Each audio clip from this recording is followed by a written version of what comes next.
Eka ndabakengurukira inshuti banywanyi bacu mudahengeshanya kumviriza ibiganiro byacu biciye ku buhinga ngurukana bumenyi bwa YouTube. Ndabakengurukire cyane mwe mwese mwajeje gufyonda sabone kuri mwe mutarabikora. Eka ndabasabe kumanuka munsi y'video muraba handitse ijambo sabone mufyondeko, muraca mubona hari akazogera naho nyene mufyondeko. Hama tuje turabana makuru n'ibiganiro tubashitsa ku munsi turi kwigenekerezo rya 2026 Nyakanga umwaka wa 2023. Hari amakuru akomeye cyane ahejeje kudushikira kuuramutswa amabanga y'ukurongora umugambwe uri ku butegetsi wa CNDD-FDD Colonel Senateri Reveriyano Ndikuriyo uhejeje kuvuga amajambo ateye ubwoba ku butegetsi bwa nyene icubahiro General Major Everest Ndayishimiye arashobora gukwegera abarundi akarambaraye.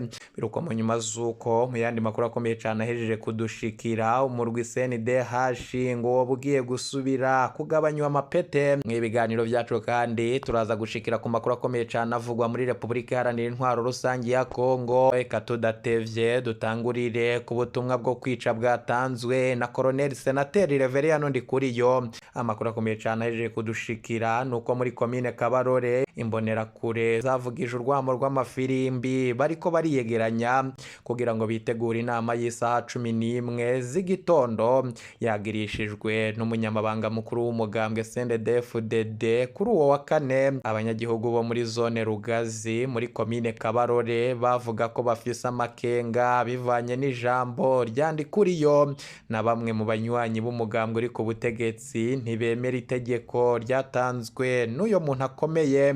Abaye ikiganiro umumenyesha makuru wacu bagira bati twaratangajwe n'ijambo ryiwe rihamagarira gukora ikibi.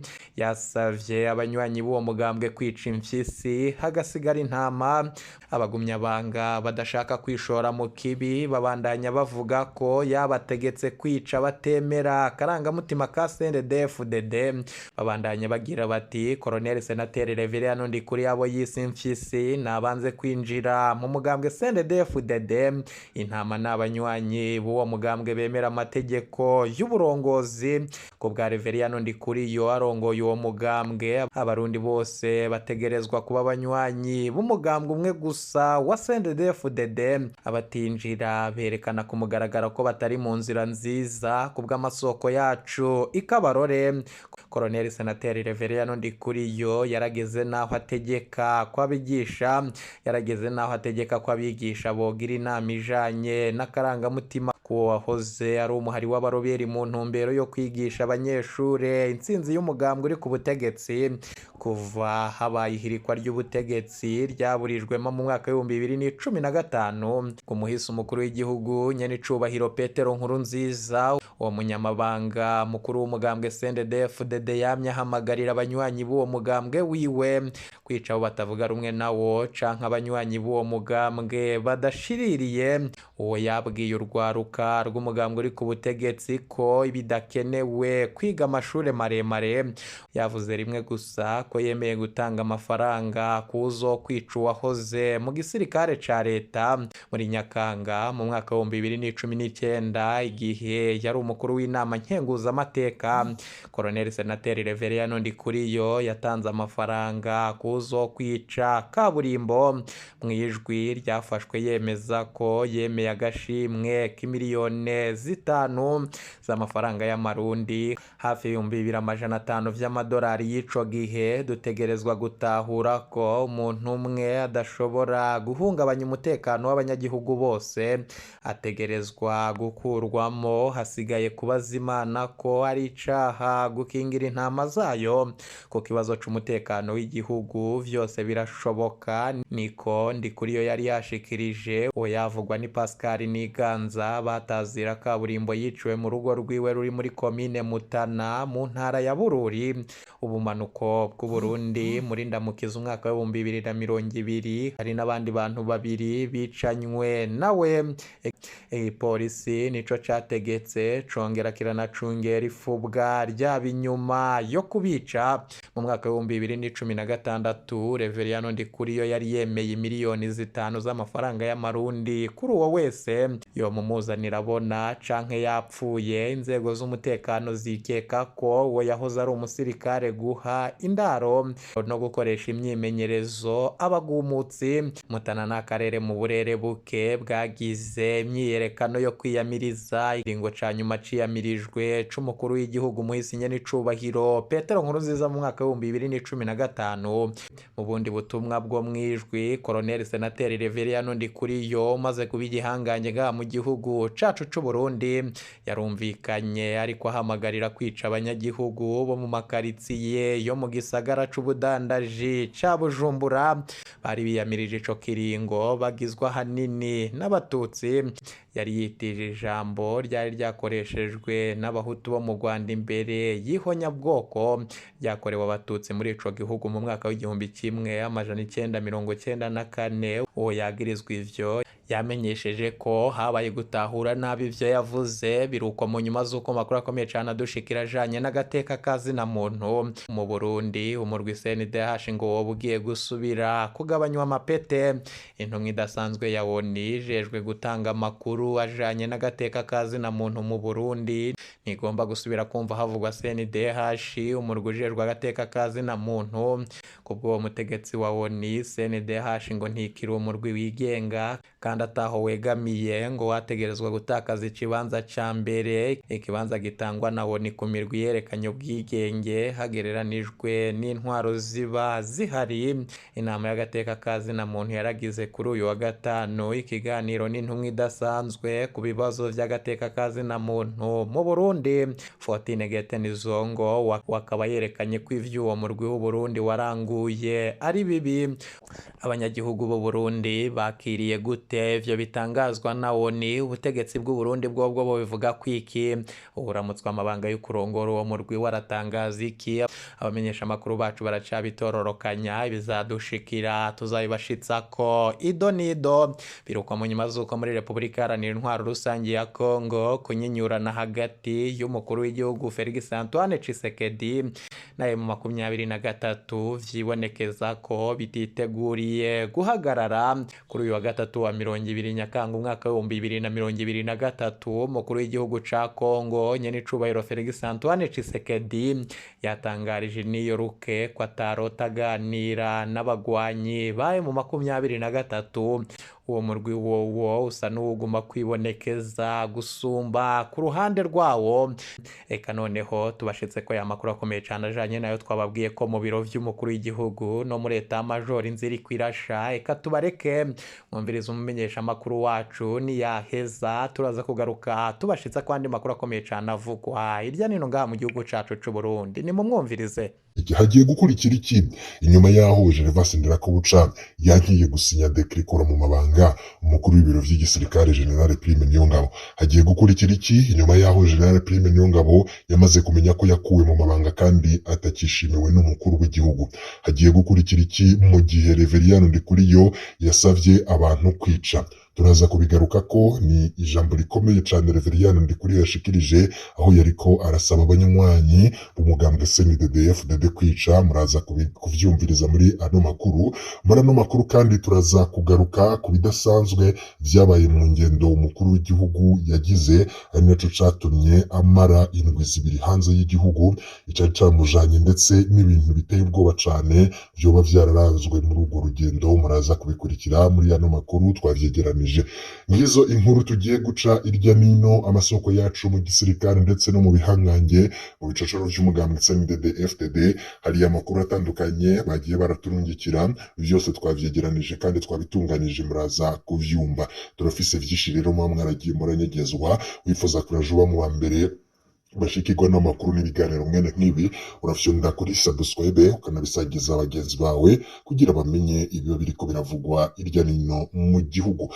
Bamwe babonye perezida haganutse inyuma y'indwi zibiri, bamwe barasubira bavuga ko ibintu vyoba bimeze neza mu gihugu, abandi batangura gutwenga bavuga bati barya bavuze ko yatembagajwe turabahinyuye, abandi bati hewe raba perezida Ndayishimiye mwari mwavuze ko yahunze igihugu aratahutse. Ariko nanone abo bariko baravuga ivyo n'abatazi amakuru y'ukuri Ibi bintu birimwo muchezo wa ndani, ibi bintu birimwo agahaze, abatariko baravyiyumvira muraza kuvyumva muri ano makuru. Ibintu biriko birabera mu butegetsi, intambara yarushijeho kunyuka. Perezida Ndayishimiye atanguye urugamba rudasanzwe, bamwe bavuga ko rushobora no kumutwara agatwe. Ibi bintu biriko birabera mu butegetsi birateye ubwoba cane.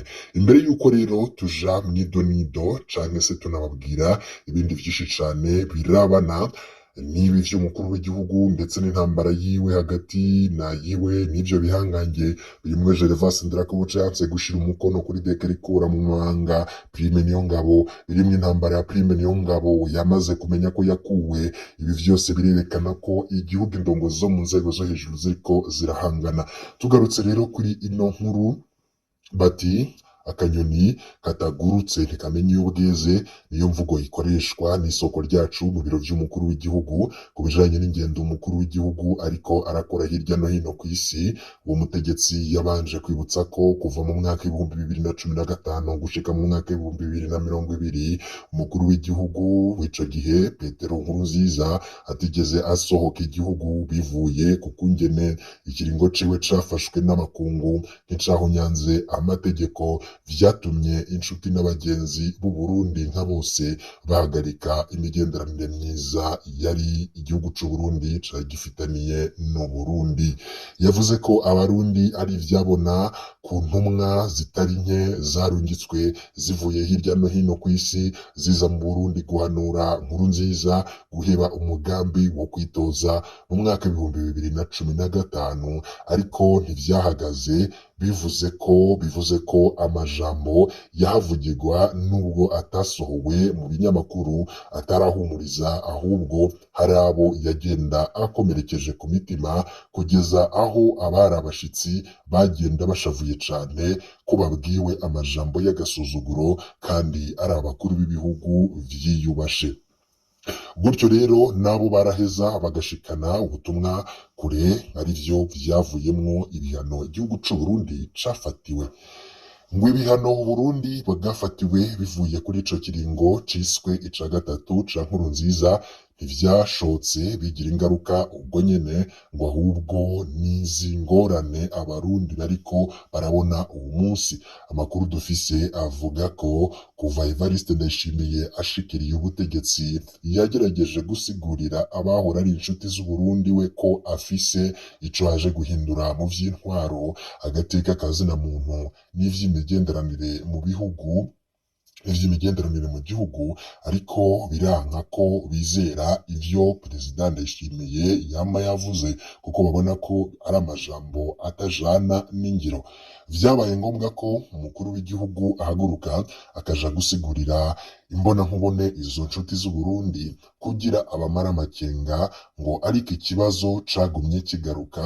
Bamwagirije ko ari samurarwa wa Nkurunziza, ko bamye bakorana hafi, umwe ari umukuru w'igihugu uwundi ari umukuru w'umugambwe uri ku butegetsi. Bakavuga ko n'imbere yuko apfa yari yamaze kumushikiriza nk'uje kubandanya mu makanda yiwe. Bitumvikana rero ko umuntu yoba aje gukora ibihushanye n'uwo yasubiriye. Ariko nanone ayo makuru dufise abandanya avuga ko vyabaye ngombwa ko umukuru w'igihugu yikora ku makungu, yikora ku makuru y'ibanga hamwe n'ivyabona vyo mw'ibanga bimwe biri mu batavuga rumwe n'ubutegetsi, kugira bemeze ko umukuru w'igihugu ivyo avuga vyoba ari vyo. Gutyo habona kuboneka imihango yo gusubira kunagura imigenderanire myiza n'u Burundi. Ariko kandi ngo iruhande y'ivyo vyemezo umukuru w'igihugu yoba yarasabwe kwerekana ibikorwa mu gutandukanya umusarara n'isuri mu butegetsi bwiwe, harimwo no gushira imbere ivy'ubutungane. Abo bose bafise amaboko yanduye mugabo no gushira imbere y'ubutungane, abo bose bafise amaboko yanduye mugabo bikaba bitoroshe mu gihe ubutungane ari bwo burwaye gusumba izindi nzego zose, ahubwo ari bwo bwandukishije abandi. Amakuru adasanzwe mugabo tugitohoza kuko atawurayemeza mu masoko yacu avuga ko amajambo umukuru w'igihugu yavugiye ku kibuga c'indege aganutse avuye mu ngendo yaramazemwo iminsi ajanye no gukarira kw'amenyo n'inzara vy'intare ngo vyoba ayo majambo yoba ajanye n'umukenyuro mushasha umukuru w'igihugu n'umurwi w'ibihangange umushigikiye ngo bagiye gukoresha mu gusubiza igihugu ku murongo gusokorora inkoni y'icuma.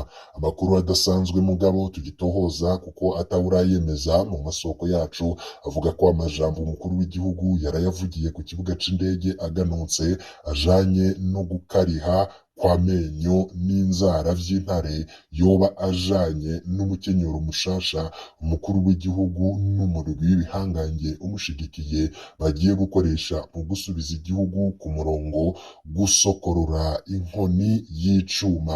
Hari ubwoba ko ibintu bitagiye koroha kuko uwo murwi uri kumwe n'umukuru w'igihugu uvugana agashavu ko umwanya wo kunagura ubutungane kugira ngo ukore ku nyungu z'abenegihugu atawuhari kuko abarundi bagowe cane bakeneye ibogoragihugu ryihuta.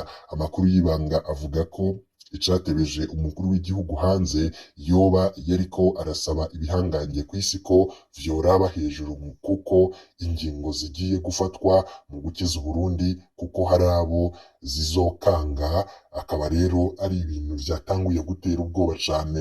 Perezida Ndayishimiye agiye guhangana gute n'ibihangange nka General Lengyom Bunyoni we yamaze kwinjizwa ibohero, nka General Prime Niyongabo nawe akiriko akora ko agasha ivyo kumubogoza vyamutaye kuwa amazi. Agiye guhangana gute na Gervas Ndirakobuca bataziranda kugarika umushikiranganje wiwe wa mbere yanse gushira umukono kuri dekre ibogoza mu mabanga wahora canke se umukuru w'ibiro vy'igisirikare General Prime Niyongabo. Agiye guhangana gute n'umukuru w'umugambwe CNDD-FDD Reveriyano Ndikuriyo we ariko arahamagarira abantu kwica. Ibi bintu Perezida Ndayishimiye araza kubishobora. Nkuko rero mejeje kubikubwira nyene, amajambo ya Reveriyano Ndikuriyo yateye abantu benshi ubwoba, ati no gukuramwo. Akaba yavuze ko rero abo yita impyisi, umunyamabanga mukuru w'umugambwe CNDD-FDD Reveriyano Ndikuriyo asaba abanywanyi b'uwo mugambwe kwica abo yita impyisi kugira ngo hasigare intama. Abanyagihugu bo muri komine Kabarore intara ya Kayanza ni mu buraruko bw'u Burundi aho yavugiye iryo jambo bavuga ko bababajwe n'ayo majambo yashikirije. Imbonerakure n'abanywanyi b'umuhari w'urwaruka rw'umugambwe uri ku butegetsi CNDD-FDD muri komine Kabarore baravugije urwamo rw'amafirimbi ku munsi wa kane na nijoro isaha 8 z'ubuca. Bariko bariyegeranya kugira ngo bitegurire inama y'isaha 11 z'igitondo yagirishijwe n'umunyamabanga mukuru w'umugambwe CNDD-FDD kuri wa kane. Abanyagihugu bo muri zone Rugazi ni muri komine Kabarore bavuga ko bafise amakenga bivuye ku ijambo rya Ndikuriyo. Na bamwe mu banywanyi b'umugambwe uri ku butegetsi ntibemera itegeko ryatanzwe na Reveriyano Ndikuriyo. Umwe ati twaratangajwe n'ijambo ryiwe rihamagarira gukora ikibi, yadusavye kwica impyisi hasigare intama. Mu yandi majambo yadutegetse kwica abatemera akarangamutima ka CNDD-FDD. Niko umwe mu banywanyi b'uwo mugambwe bagaragaza umubabaro. Umunyamabanga mukuru wacu yise impyisi abanse kwinjira mu mugambwe CNDD-FDD. Intama n'abanywanyi b'uwo mugambwe bemera amategeko y'uburongozi, niko uwundi munywanyi ashimangira. Kubwa Reveriyano Ndikuriyo arongoye umugambwe uri ku butegetsi, abarundi bose bategerezwa kuba abanywanyi b'umugambwe CNDD-FDD. Ntivyemewe guhitamwo. Abatinjira berekana ku mugaragaro ko batari mu nzira nziza. Kubw'amasoko yacu ikabarore, Reveriye Ndikuriyo yarageze naho ategeka ko abigisha bogira inama ijanye n'akarangamutima k'uwo wahoze ari umuhari w'abaroberi mu ntumbero yo kwigisha abanyeshure insinzi y'umugambwe uri ku butegetsi. Ijambo risubirwamwo kuva habaye ihirikwa ry'ubutegetsi ryaburijwemo muri 2015 ku muhisi umukuru w'igihugu Petero Nkurunziza, uwo munyamabanga mukuru w'umugambwe CNDD-FDD yamye ahamagarira abanywanyi b'umugambwe wiwe kwica abo batavuga rumwe nawo canke abanywanyi b'uwo mugambwe badashiririye. uwo yabwiye urwaruka rw'umugambwe uri ku butegetsi ko bidakenewe kwiga amashure maremare mu Burundi, yavuze ko rimwe gusa ko yemeye gutanga amafaranga kuzo kwica uwahoze mu gisirikare ca leta. Muri Nyakanga 2019 igihe yari umukuru w'inama nkenguzamateka, Reveriyano Ndikuriyo yari yatanze amafaranga kuzo kwica kaburimbo. Mw'ijwi ryafashwe yemeza ko yemeye agashimwe k'imiliyoni 5 z'amafaranga y'amarundi, no kuvuga hafi 2,500 vy'amadolari y'ico gihe. Dutegerezwa gutahura ko umuntu umwe adashobora guhungabanya umutekano w'abanyagihugu bose. Ndabakengurukiye cyane mwe mwese mwajeje gufyonda sabone, kuba tarabikora ndabasabe kumanuka munsi y'video muri abahanzi ijambo sabone mu fyondeko, muraca mubona hari akazogera naho nyene mu fyondeko. Hama tuje turabana makuru n'ibiganiro tubashitsa ku munsi kwigenekerezo rya 2026 Nyakanga umwaka wa 2020, turi kwigenekerezo rya 2026 Nyakanga umwaka wa 2023. Ibiganiro vyacu nakagaruka. Iyi ni Burundi News TV.